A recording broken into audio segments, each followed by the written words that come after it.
Assalamu alaikum, big up à toutes et à tous, j'espère que vous allez bien. Je me présente, Coach Big Up, votre coach de vie en développement personnel et organisationnel. Bienvenue sur ma chaîne. Aujourd'hui, nous sommes dimanche, et le dimanche, je m'adresse au couple. Alors, connaissez-vous la première cause de divorce? La première cause de divorce, ce sont des attentes non exprimées. Et aujourd'hui, nous allons parler des non-dits. Mais avant cela, mesdames et messieurs, chers amis, chers membres de ma communauté du Big Up Style, le bus, je vous demande d'aller sur tous les réseaux sociaux. J'ai bien dit tous les réseaux sociaux, je répète, tous les réseaux sociaux, toutes mes pages. Et je vous demande d'aimer, de suivre, de commenter et de partager. Merci d'avance.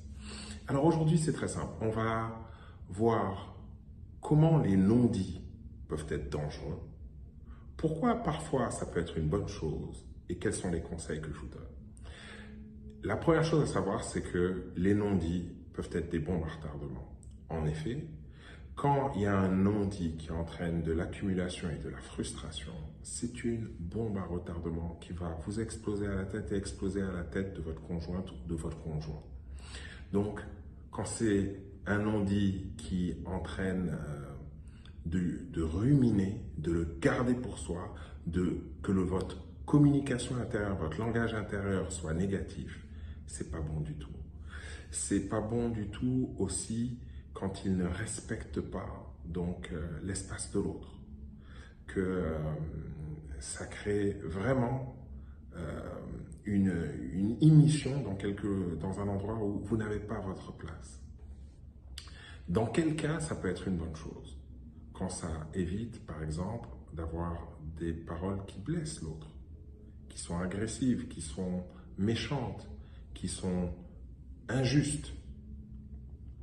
La deuxième chose, c'est aussi quand ça respecte l'espace privé de l'autre. Maintenant, quels sont mes conseils? C'est très simple. Les non-dits ont un côté, c'est comme une balance. Il faut savoir trouver l'équilibre.